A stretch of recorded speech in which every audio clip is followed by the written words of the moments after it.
baru setiap pagi. Oh, bersyukurlah kepada Tuhan, sebab Dia baik, sebab Dia baik, bahwasanya untuk selamanya.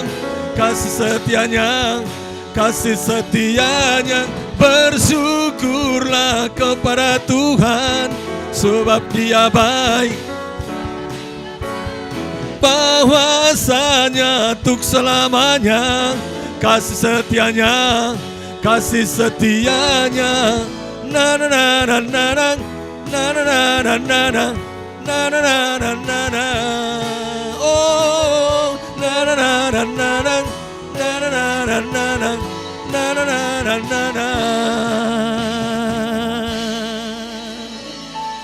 Haleluya. Silakan duduk Bapak Ibu Saudara. Kita nikmati Dia dalam hadiratnya pada sore ini. Haleluya Tuhan, terima kasih menyenangkan-Mu. Itulah kerinduan kami pada hari ini. Melakukan apa yang Kau ingini. Haleluya. Kami bawa hati kami bawa hidup kami. Biarlah sungguh kami datang dengan kerinduan menyenangkan hati-Mu Tuhan.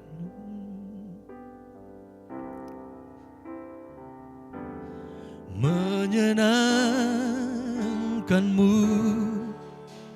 senangkan-Mu, hanya itu kerinduanku.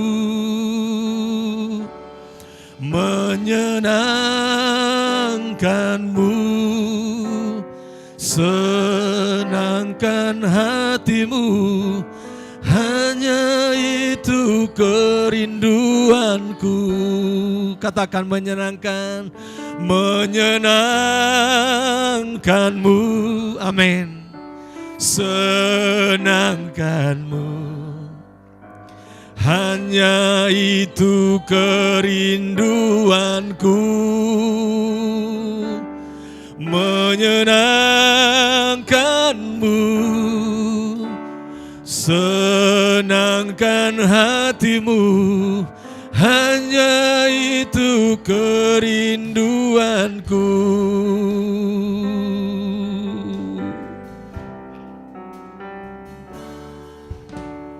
Tuhan, ku mau menyenangkan-Mu. Tuhan, bentuklah hati ini. Ku bejana untuk hormat-Mu, cemerlang bagai emas murni. Tuhan, ku serahkan hidupku, semua ku berikan padamu. Kuduskan hingga tulus selalu, agar aku menyenangkan-Mu. Oh, menyenangkan-Mu, senangkan-Mu, hanya itu kerinduanku. Menyenangkan-Mu, senangkan hati-Mu, hanya itu kerinduanku. Menyenangkan-Mu, senangkan-Mu, hanya itu kerinduanku. Menyenangkan-Mu, senangkan hati-Mu, hanya itu kerinduanku. Hanya itu, hanya itu kerinduanku. Hanya itu kerinduanku.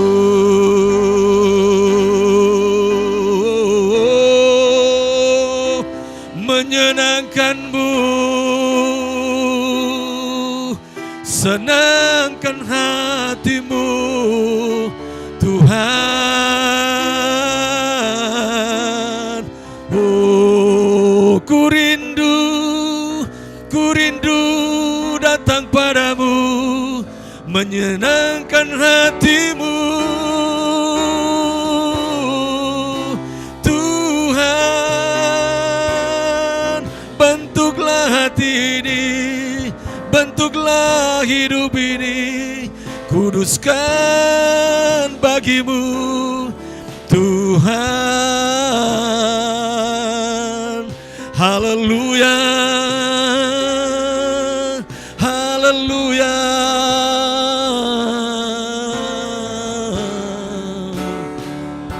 Oh, menyenangkanmu, menyenangkan hatimu, itulah kerinduanku di hadiratmu, Tuhan.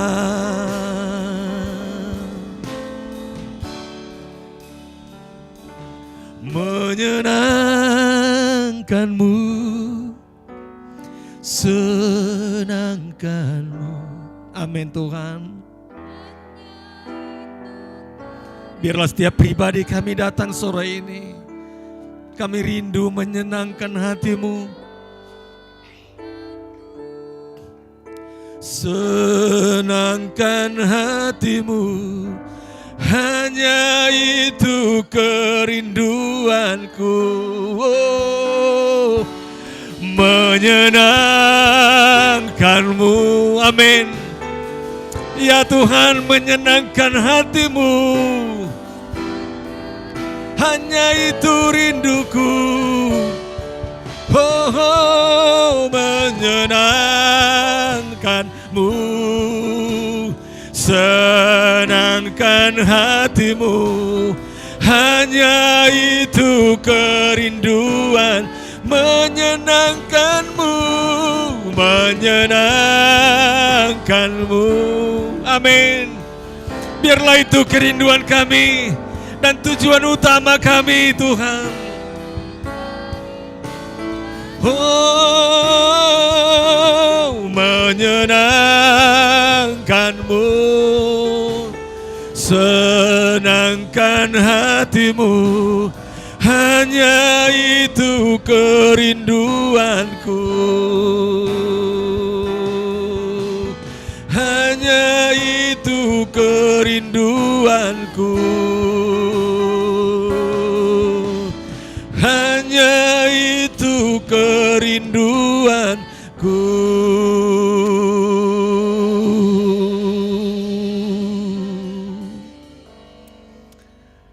Amin Tuhan. Biarlah sungguh itu kerinduan kami,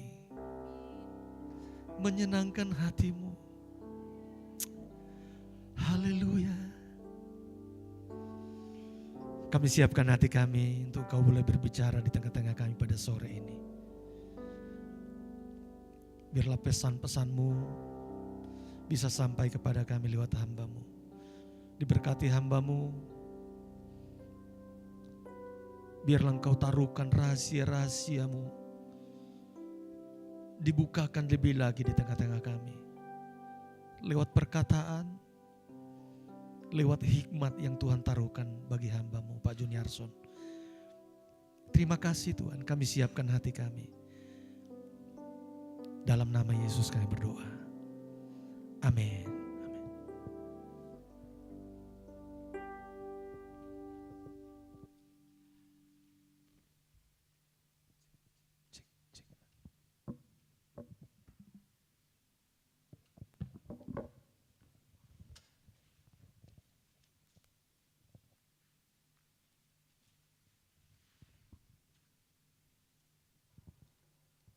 Salam Bapak Ibu yang terkasih, Salam.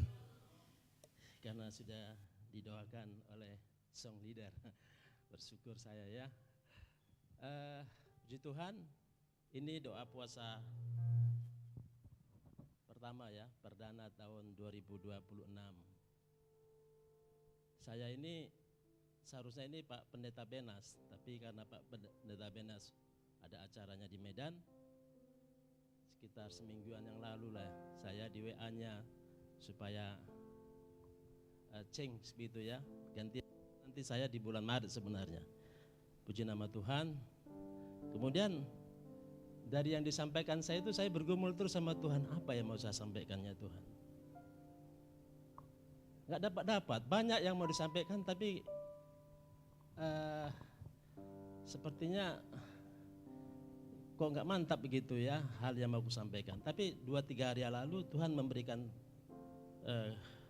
tema ya, yaitu iman yang besar. Iman yang besar.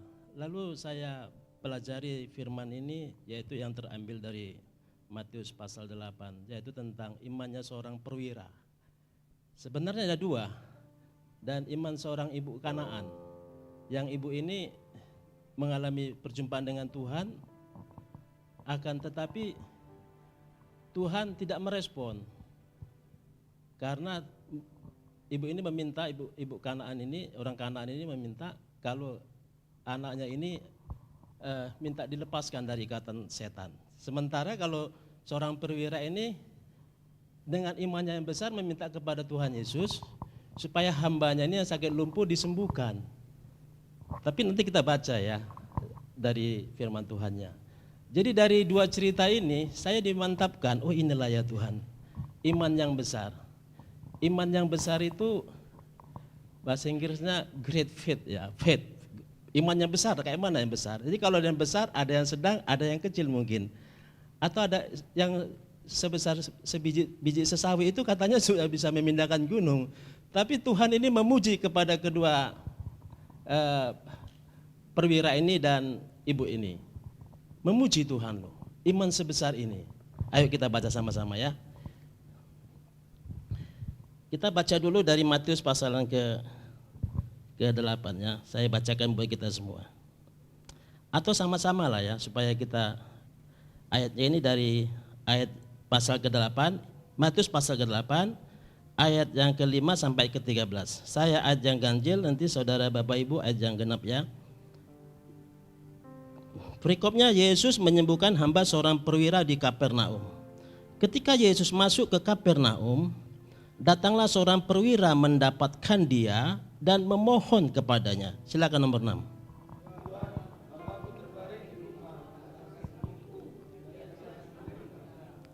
Yesus berkata kepadanya, aku akan datang menyembuhkannya.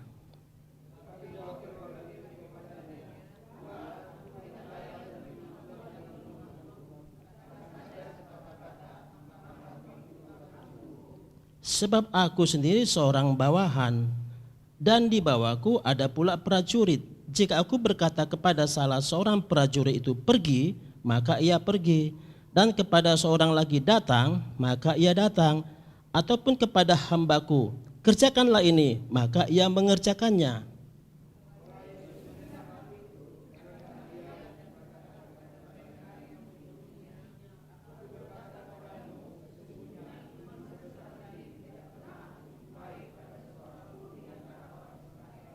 Aku berkata kepadamu, banyak orang akan datang dari timur dan barat dan duduk makan bersama dengan Abraham, Ishak dan Yakub di dalam kerajaan sorga.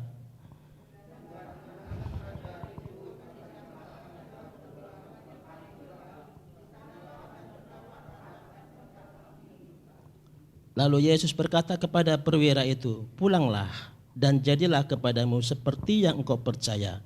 Maka pada saat itu juga sembuhlah hambanya. Oke, kita lompat lagi ya supaya sekali jalan. Kita buka dulu Matius pasal 15.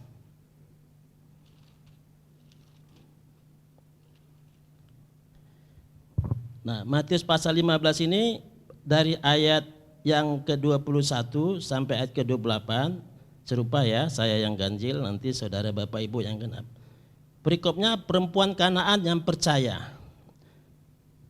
Oke ya, sudah dapat semua ya. Lalu Yesus pergi dari situ dan menyingkir ke daerah Tirus dan Sidon.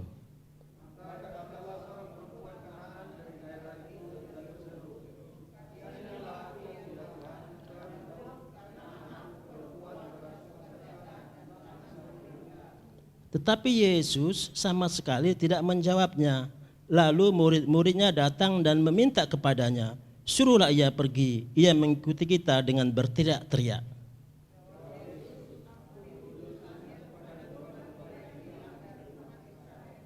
Tetapi perempuan itu mendekat dan menyembah dia sambil berkata, Tuhan, tolonglah aku.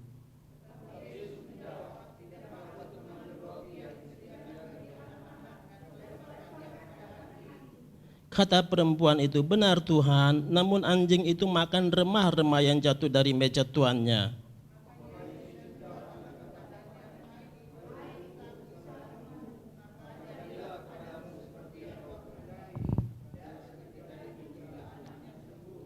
Amin. Jadi dua perikop ini yang menceritakan hamba dari seorang perwira yang mengalami sakit lumpuh, yang ibu Kanaan ini mengalami anaknya kerasukan setan. Nah, kita mulai dari seorang perwira dulu ya. Kalau perwira ini ini sama kedua ini orang sama-sama bukan orang Yahudi ya, non Yahudi. Semuanya bukan orang Yahudi. Tapi Tuhan memuji atas kebesaran iman kedua orang tersebut. Nah, iman seorang perwira ini dia tentu tidak ujuk-ujuk ya, dia memiliki iman yang sebesar itu. Dia pasti perwira ini sudah mendapat kabar bahwa Yesus itu sudah banyak melakukan hal mujizat. Nah, kesaksian itu yang membuat terema dalam hati dan pikirannya bahwa ada namanya Yesus yang bisa melakukan banyak membuat mujizat. Dan itu sudah tersiar ya, sehingga perwira ini mantap sekali imannya. Jadi ketika Yesus datang ke Kapernaum, kira-kira hormatnya seorang perwira ini, dia tentu seorang tentara Roma ya. Dia pasti sikapnya bukan menyembah seperti orang Yahudi ya, dia sujud begitu. Mungkin dia meletakkan tangannya di dada, sujud sopan santun, ya, meminta kepada Tuhan Yesus. Dia sampaikan apa? Tuhan, datanglah, hambaku sedang sakit, nanti aku datang ke rumahmu, kata Tuhan Yesus. Tapi imannya yang besar itu menyampaikan begini, ucapkanlah sepatah dua patah kata, pasti hambaku itu sembuh. Nah, ketika dia menyampaikan sepatah dua kata-kata saja, itu sudah diimani oleh si perwira tersebut. Nah, ketika dia mengimani, Yesus ini kan tarik ulur ya dari ceritanya ini. Kita buka dulu ceritanya ya, dari pasal yang ke-8 tadi. Nah, Tuhan, hambaku terbaring di rumah karena sakit lumpuh, ia sangat menderita. Yesus berkata kepadanya, aku akan datang menyembuhkannya. Nah, kalau satu kalimat ini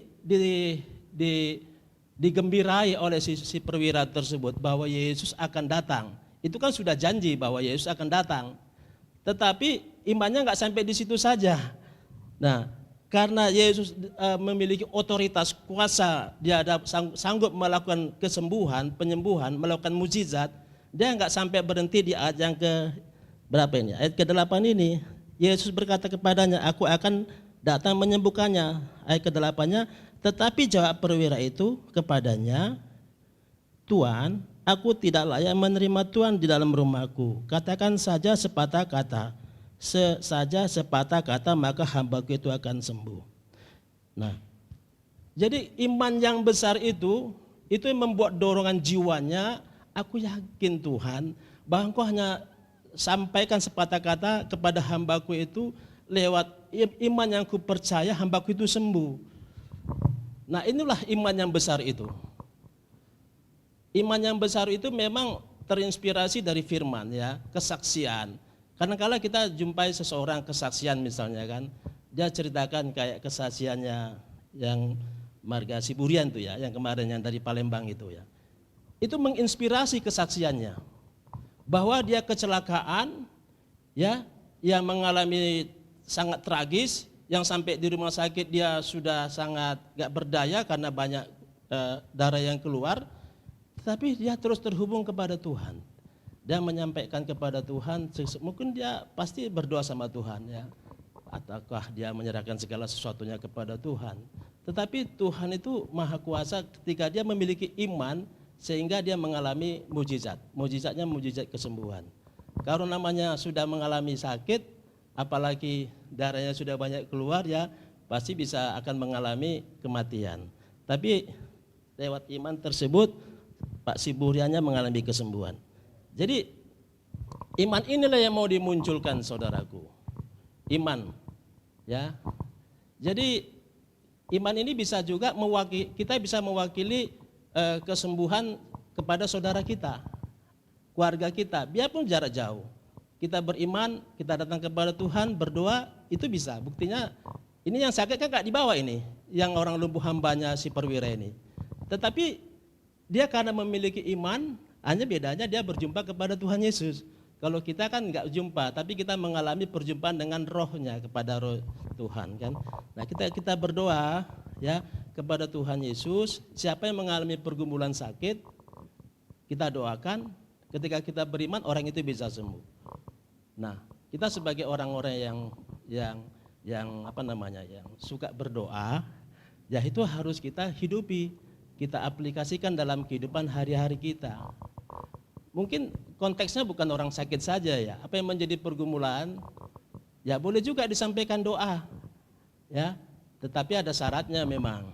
Pertama, ketika kita berdoa, ya kita itu orang yang apa namanya ya, tidak mudah sakit hati, ya kan? Tidak menahan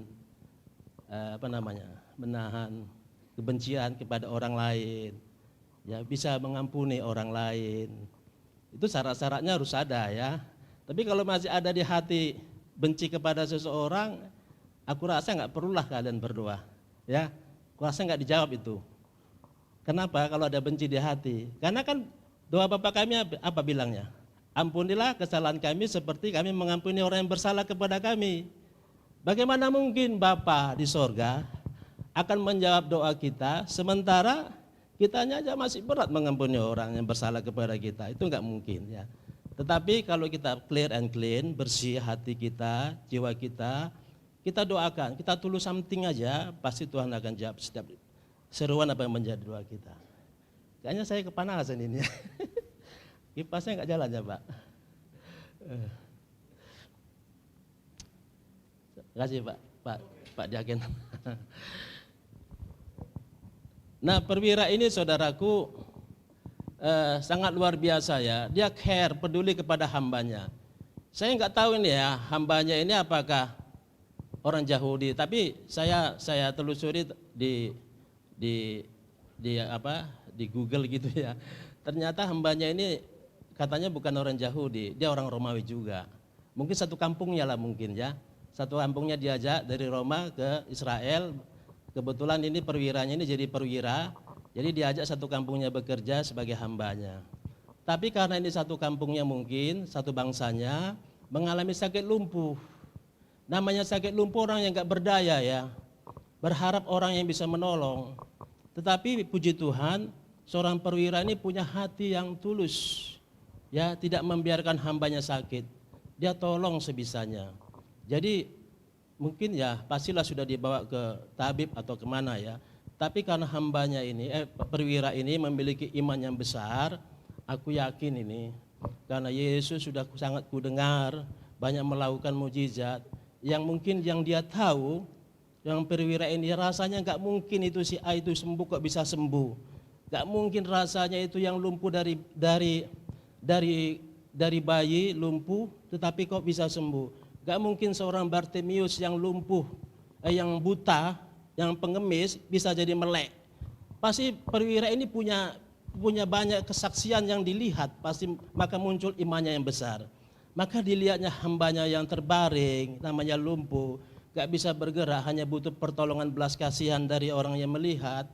Maka tergeraklah hati si perwira ini menolong orang, si hambanya ini datang kepada Yesus. Maka dengan rendah hati, dengan sopan, karena dia tahu otoritasnya dari Tuhan sangat luar biasa, bisa membuat kecil baginya untuk bisa menyampaikan sembuh, langsung sembuh. Makanya dia menyampaikan firman Tuhan cerita ini kepada saudara dan kita. Tujuannya apa kira-kira?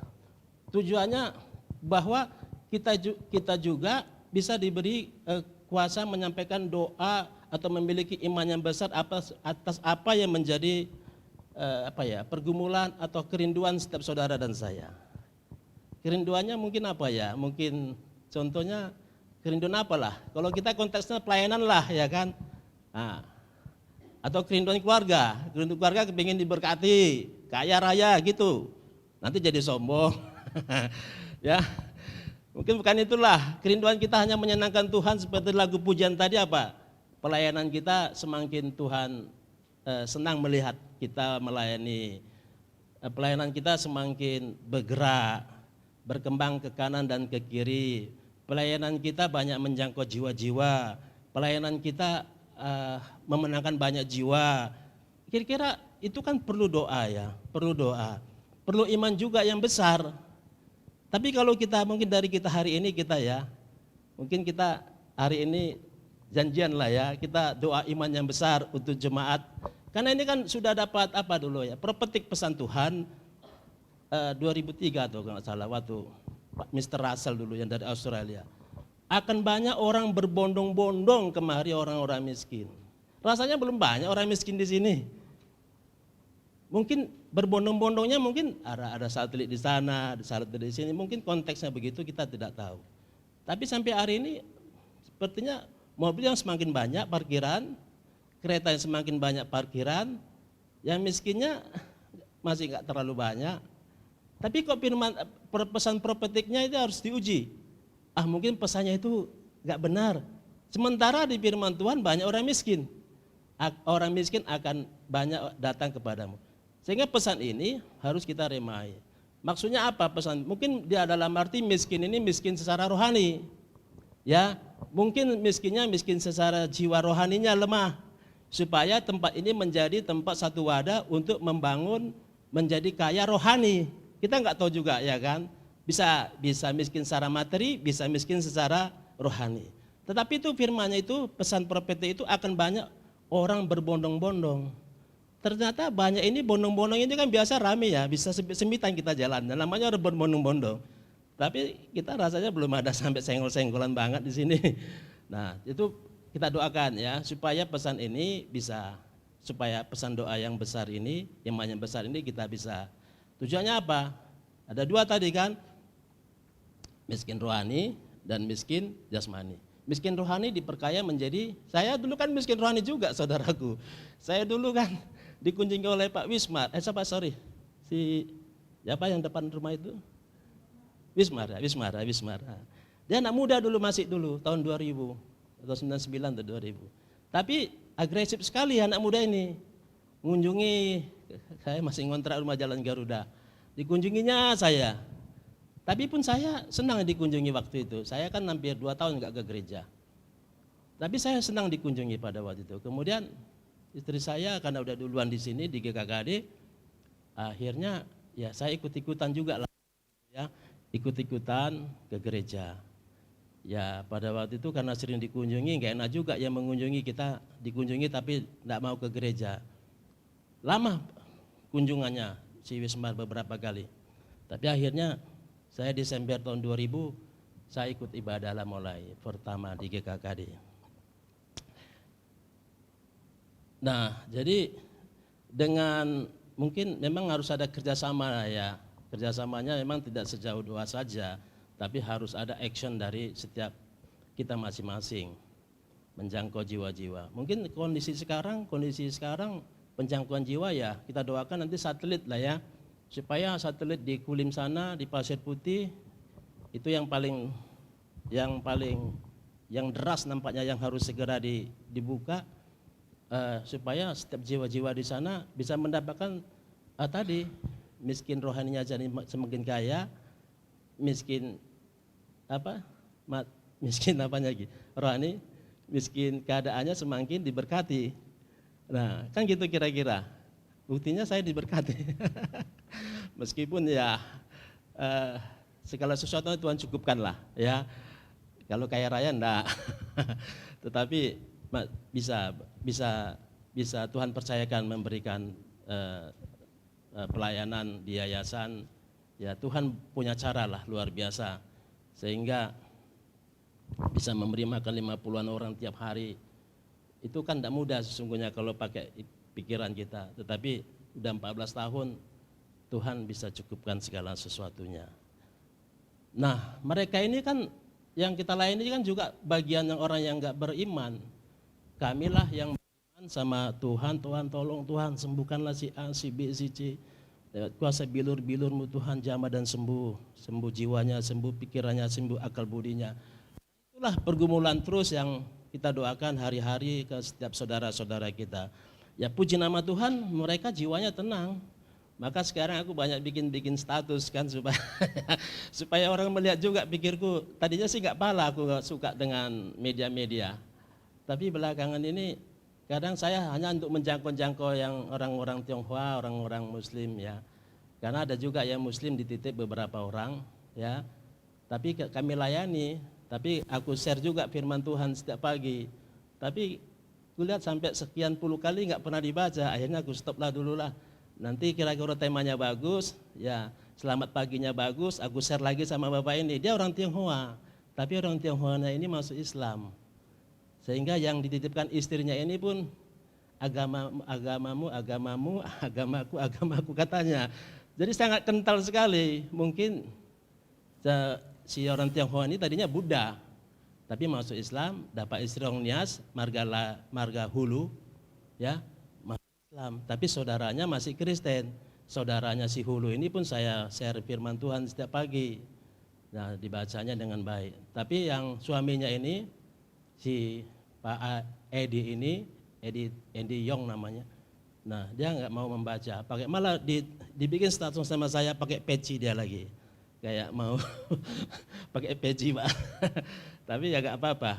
Tapi kadang-kala kalau ucapan selamat paginya bagus, dibikin sama dia statusnya. Yang saya kirim dibikinnya statusnya, baca. Nah rupanya yang checklist 2 ini, rupanya saya tanya, kamu kenapa enggak baca?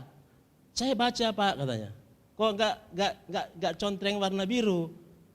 Memang saya matikan. Ah kamu ini pelit kali gue bilang. Akhirnya enggak, memang saya kayak gitu Pak. Saya baca katanya. Yakin? Pak Pendeta juga. Ada beberapa pendeta saya kirimi juga, ada 10-an pendeta. Pak Pendeta kenapa enggak baca? Saya Pak Pendeta baca Pak, saya baca katanya. Oke lah, aku percaya sama Bapak, aku bilang. Tapi akhirnya memang meskipun nggak dicontreng biru, tapi dia amin puji Tuhan, amin puji Tuhan. Nah, saya melayani ini saya kok jadi kayak kurang kerjaan. Kadang kan hampir 100 orang saya WA itu. Gak mungkin 100 orang ini 90 orang, katakan 90 orang, karena ada 8 grup. 90 orang ini pribadi saya WA.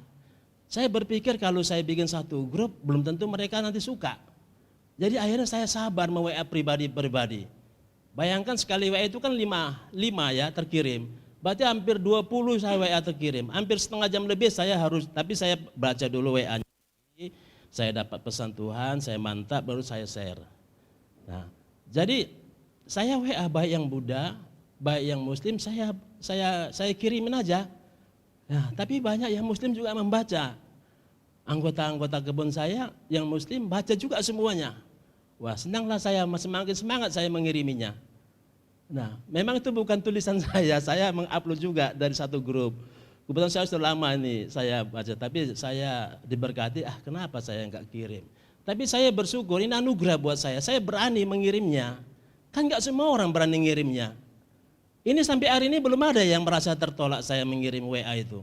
Dari hampir 100 orang ini, pribadi grup ini. Sama grup, enggak ada, semuanya bagus. Makanya saya pun juga senang jemaat GKKD banyak yang membaca, hampir 80% membaca tiap pagi. Saya tahulah mana yang rajin baca, mana yang tidak. Tapi sedihnya ada juga seorang pemuji yang nggak mau membaca, bersetahun saya WA nggak pernah membaca. Aduh, tapi nggak apa-apa, kita doakan supaya mau membaca. Baik, kita lanjuti ya tentang, tadi kan konteks perwira, sekarang kita lanjuti tentang wanita Kanaan, yang pasal 15.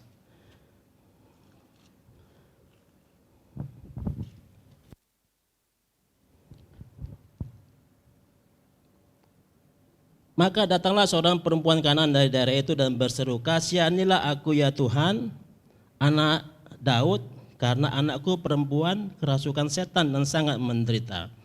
Tetapi Yesus sama sekali tidak menjawabnya.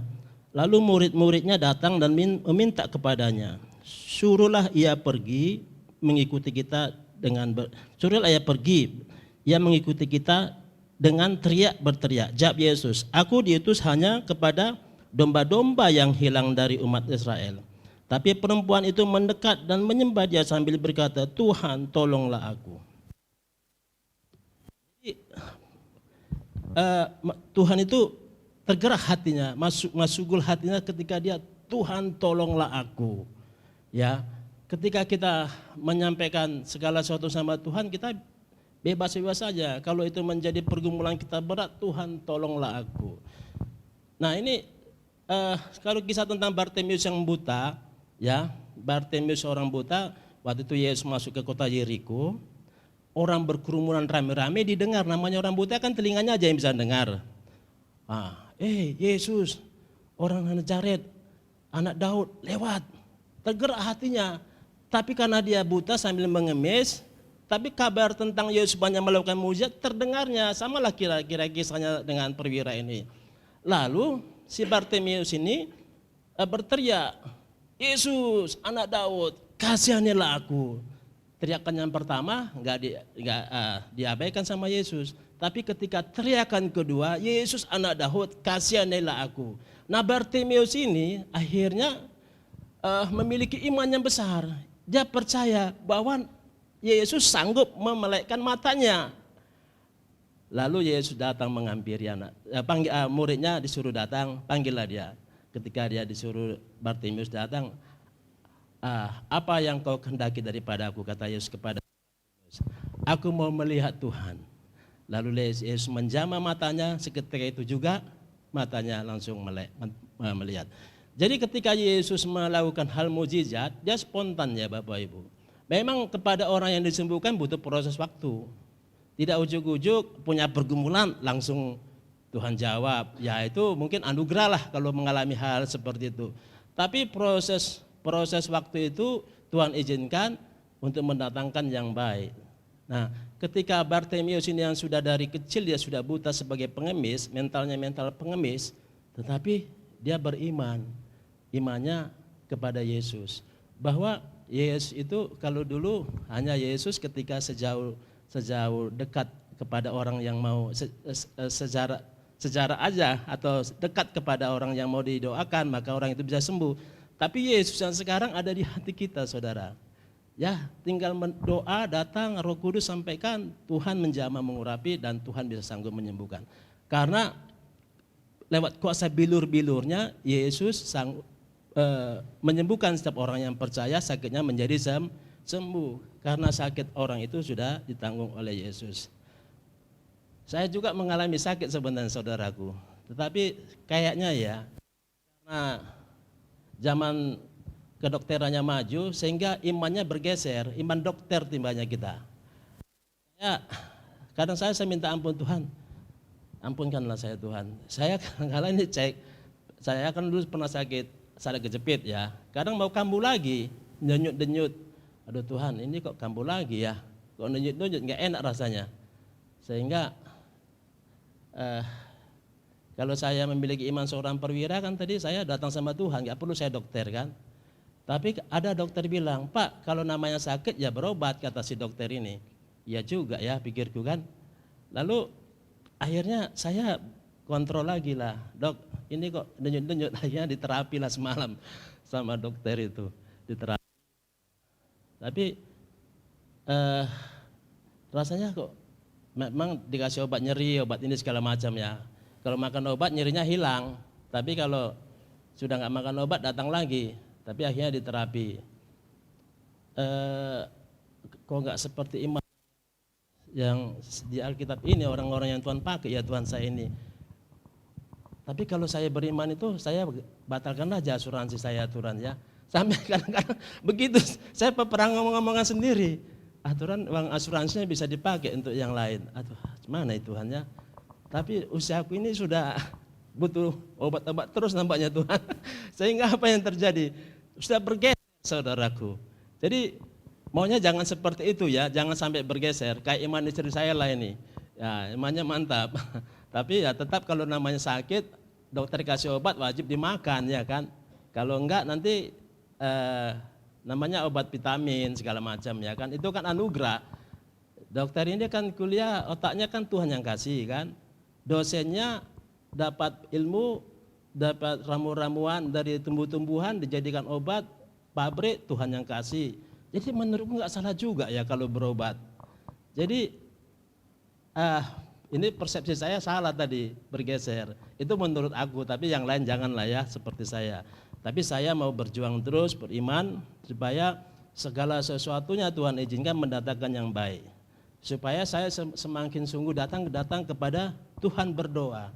Nah, imannya seorang wanita Kanaan ini begini saudaraku, dia itu karena orang Yahudi, non Yahudi, maka Tuhan abaikan. Ini dari ayat yang berapa tadi ya? Yesus ayat yang ke-24. Jawab Yesus, aku diutus hanya kepada domba-domba yang hilang dari umat Israel. Tetapi perempuan itu mendekat menyembah dia sambil berkata, Tuhan tolonglah aku. Tetapi Yesus menjawab, tidak patut mengambil roti yang disediakan bagi anak-anak dan dilemparkannya kepada anjing. Kata perempuan itu, benar Tuhan, namun anjing itu makan dari remah yang jatuh dari meja Tuhan. Lalu kenapa kok sampai anjing ini disampaikan di dalam Alkitab? Rupanya dalam budaya orang Yahudi ini, kalau orang itu enggak seiman dengan orang Yahudi, mereka disebut sebagai kelompok anjing. Nah, jadi waktu Yesus itu orang Yahudi berjumpa kepada orang yang non Yahudi, memang saya diutus kepada orang Israel untuk menolong orang-orang Israel yang hilang. Tetapi jawab orang yang ibu ini menyampaikan bahwa remah-remah yang jatuh sisa yang Tuhan berkati itu yang saya makan, anjing makan, itu adalah berkat daripadamu juga. Kira-kira begitu bahasanya. Maka apa yang Tuhan sampaikan? Nah, ayat yang ke-27, kata perempuan itu, benar Tuhan, namun anjing itu makan remah-remah yang jatuh dari meja tuannya. Maka Yesus menjawab dan berkata kepadanya, hai ibu, besar imanmu, jadilah kepadamu seperti yang kau kehendaki. Dan seketika itu juga anaknya sembuh. Wah, luar biasa ya. Jadi ada interaksi, ada doa, tidak berobat misalnya tapi tidak doa. Itu mungkin lain lagi ceritanya. Tetapi kita sebagai anak-anak Tuhan, kalau ada pergumulan sampaikan sama Tuhan. Apa yang menjadi keinginan hasrat kita, keinginan keluarga kita, anak-anak kita, sampaikan sama Tuhan. Tapi hendaknya lah kita memiliki iman yang besar. Ini dua contoh perwira dan ibu Kanaan ini kan dipuji sama Tuhan. Imannya dipuji, benar enggak? Kan dipuji tadi kan? Nah, mungkin dari kita ada yang pernah memiliki iman yang besar, kemudian akhirnya dengan iman yang besar doa pergumulannya dijawab. Ada? Punya pergumulan atau punya keinginan atau kerinduan. Kemudian karena mantapnya iman saudara Bapak Ibu naikkan sama Tuhan, kemudian pergumulan atau permohonannya dijawab. Ada? Coba bagikan yuk. Boleh satu orang. Jangan Ibu Lukas lah semuanya. Yang lain lah dulu. Ayo, ada. Singkat aja. Ayo. Nangkap nggak kira-kira yang saya sampaikan nih? Nah, biar agak panjang dikit ya. Kan ini kan doa puasa, ya nanti doanya doa tentang iman aja ya. Tentang iman. Iman kita iman yang besar. Kita sih saya rindu doa hari ini, doa pelayanan ini semakin besar. Doanya doa yang iman yang besar. Amin. Amin. Ya. Kalau pelayanan ini besar, siapa yang senang? Tuhan yang senang. Kalau kita apalah? Kalau kata Bu Alin khotbahnya itu sampai hari ini aku terima. Kalau 1 jari 10 tahun katanya. Kalau saya Bu tinggal 1 jari. Saya udah mau 60 bulan 3 besok kan. Berarti kalau 70 tahun Alkitab bilang, ya puji Tuhan saya doa sih 80 lah ya supaya 2 jari ya Bu. Nah, jadi kalau imannya besar, ayo kita berdoa buat pelayanan ini bergerak maju, semakin besar nama Tuhan dipermuliakan, jiwa-jiwa terjangkau, jiwa-jiwa dapat siraman rohani sehat, yang kaya, yang miskin jadi kaya, yang miskin rohani semakin sehat rohaninya, yang sakit, yang mudah sakit hati semakin mudah mengampuni, ya, suka memberi belas kasihan. Itu maunya ke depan setiap umat Tuhan di tempat ini. Kerinduannya hanya untuk Tuhan aja gitu. Kerinduannya hanya untuk Tuhan, kerinduannya untuk Tuhan. Gak ada yang lain, ya. Kerinduannya untuk Tuhan. Nama Tuhan dimasukkan di atasnya semua. Jiwa-jiwa, semua kan ciptaan Tuhan. Ya, kadang-kala kalau kita di pasar ya, saudaraku, kalau saya sering berarti sama orang-orang Cina, orang Tionghoa, ya mereka kadang-kala di rumahnya ada sesembahan, wihara atau pekong-pekongnya begitu ya. Tapi itulah yang dia tahu. Tapi kalau kita layani, sama aja itu Pak, sama-samanya itu semua. Tapi kita nggak mau berdebat juga kan. Tapi saya kirimin WA, ada yang lembut hatinya dibaca, puji Tuhan, ada yang bilang haleluya meskipun dia masih Buddha ya. Tapi itu nggak mengapa. Tapi yang penting kita sampaikan terus. Kiranya Roh Kudus saja yang memampukan menginsapkan, ya memberi penerangan jiwa buat mereka. Kalau kita paksakan nanti nggak berteman tibanya, berjarak tibanya. Tapi ketika boleh bergaul, bersapa, nama Tuhan, mereka akhirnya ada yang keluarganya yang banyak yang sudah Kristen, ya. Tapi kepada yang saudara-saudara kita layani juga, kita kasih tahu. Karena juga dari keluarga saya juga banyak yang belum percaya dari orang ibu saya ya, banyak yang masih Muslim. Tapi mereka saya kasih tahu, saya kirimin WA juga, kirim. Tapi mereka nggak fanatik lah, nggak ada yang fanatik. Karena saya anak yang paling tua dari mama saya, jadi mereka masih adik-adik saya. Jadi nggak bisa ada komentar banyak-banyak. Tentu saya layani, ya, tapi ya tetap mereka masih menghargai saya lah ya. Tapi puji nama Tuhan. Kalau ditantang terima Yesus ya masih belum, ada juga yang mau, adik saya udah mau. Nah tapi sesungguhnya kan waktu yang sudah semakin dekat ini, kemana nanti arahnya mereka kalau kita nggak kejar jiwanya? Kan kita di surga, teman kita, saudara kita yang kita kasih kemana? Teriak-teriak. Nanti khotbah yang selalu saya ceritakan, orang kaya dan Lazarus. Orang kayanya masuk neraka, Lazarus yang miskin masuk surga. Kalau masuk surga dan neraka sudah ada jurang pemisah. Gak ada yang bisa tolong-tolongan. Yang bisa tolong-tolongan saat yang ada di bumi. Tolonglah saudara kita ini. Injil boleh sampai ya. Berita Injil sampai ke mereka, kabar baik dapat ke mereka sehingga mereka bertumbuh di dalamnya. Nah, ini sangat penting ya. Ketika mereka mendapatkan tentang kabar keselamatan, kekekalan, kekekalan itu yang mau diraih. Kekekalan ini nggak ada batas ya.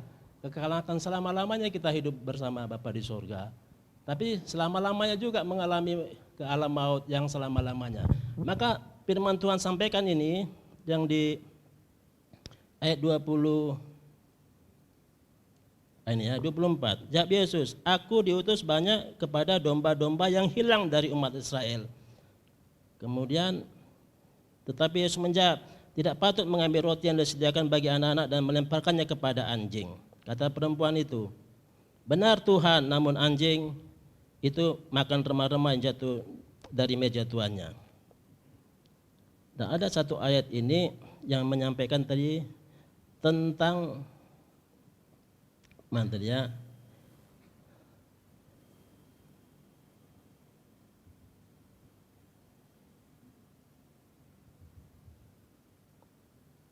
Oh, mungkin yang dia apa tadi? Yang di sorry, bentar ya.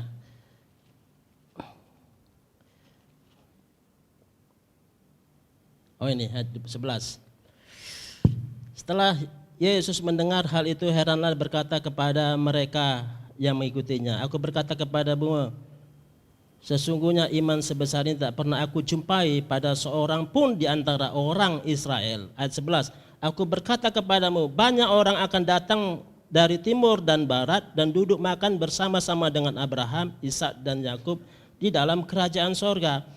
Ayat ke-12, nah ini penting ya. Sedangkan anak-anak kerajaan itu akan dicampakkan ke dalam kegelapan yang paling gelap. Di sanalah akan terdapat ratap dan kertak gigi.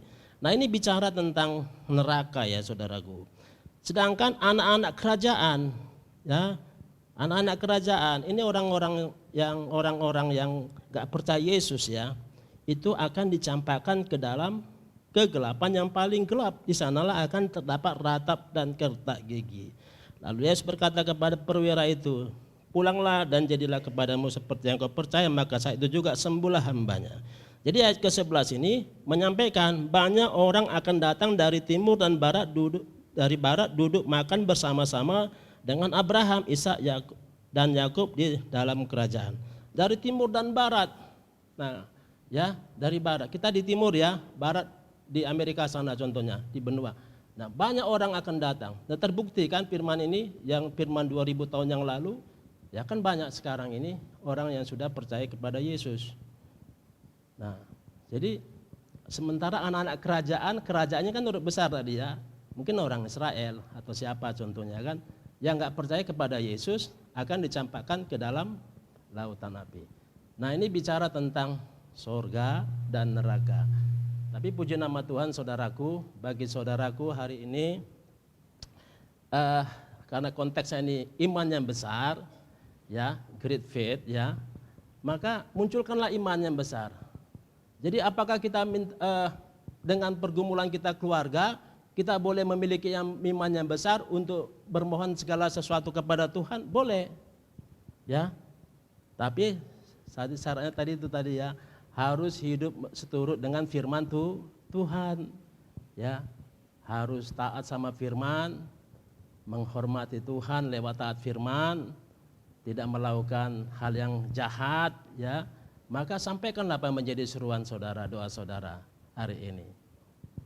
Tapi kalau imanmu itu besar dan pergumulan hatimu hancur sama Tuhan, pasti Tuhan akan memberikan jawaban yang baik. Amin. Haleluya. Kita pokok doa kita hari ini iman yang besar ya. Judulnya iman yang besar.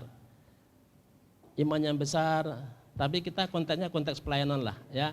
Gak usah iman yang besar kalian kaya raya gitu, jangan dulu ya. Itu nanti caranya Tuhan lah ya. Carilah dahulu kerajaan Allah dan kebenaran, semuanya akan digenapi, akan ditambahkan ya, ditambahkan. Munculkanlah doa yang besar dulu. Pasti segala sesuatunya menyusul. Amin. Sepertinya kita mau ini. Nanti sebelah sini kita doa iman yang besar apa, sebelah sini iman doa yang besar apa. Kira-kira begitu ya. Nanti setelah itu kita kasih waktulah dulu, Pak, lagu pujian dulu satu lagu, kemudian karena ini kita nggak banyak iman, kita konteksnya iman yang besar tentang pelayanan ini, supaya pelayanan ini besar, nama Tuhan dipermuliakan, jiwa-jiwa banyak dijangkau, kemudian banyak hamba Tuhan yang rindu senantiasa untuk melayani Tuhan. Inilah wadahnya, sehingga jiwa-jiwa dimenangkan bagi untuk kemuliaan Tuhan. Seputaran pelayanan doa aja, iman yang besar, doa iman besar. Ayo, bagi doa aja, bagi doa. Merapat aja Bapak Ibu, imannya doanya apa? Mungkin ada pokok-pokok doa tadi. Oh ini.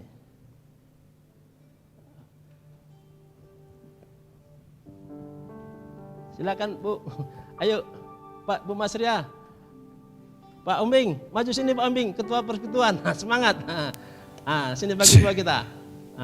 Merapat. Aku Melingkar aja. punya Melingkar. Tuhan yang besar, yang telah berjanji dan sanggup menggenapi. Imanku bersepakat percaya kuasanya. Ku terima sekarang kemenangan darimu. Aku punya Tuhan yang besar, yang telah berjanji dan sanggup menggenapi. Imanku bersepakat percaya kuasanya. Ku terima sekarang kemenangan darimu.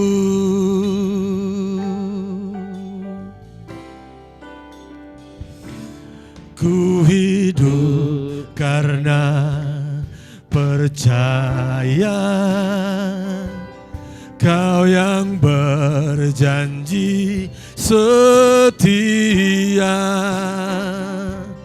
Pengharapanku selalu ada di dalam-Mu. Ku tidak akan menyerah meski dalam kesesakan. Seluruh hidupku dalam genggaman-Mu. Aku punya Tuhan yang besar, yang telah berjanji dan sanggup menggenapi. Imanku bersepakat percaya kuasanya. Ku terima sekarang kemenangan. Aku punya Tuhan yang besar, yang telah berjanji dan sanggup menggenapi. Imanku bersepakat percaya kuasanya. Ku terima sekarang kemenangan darimu. Ku terima sekarang kemenangan darimu. Ku terima sekarang kemenangan darimu.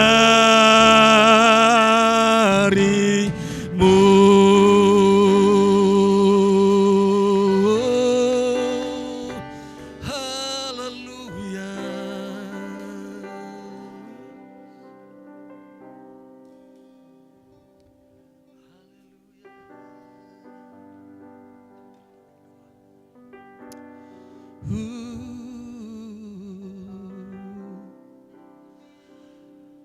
Kami percaya.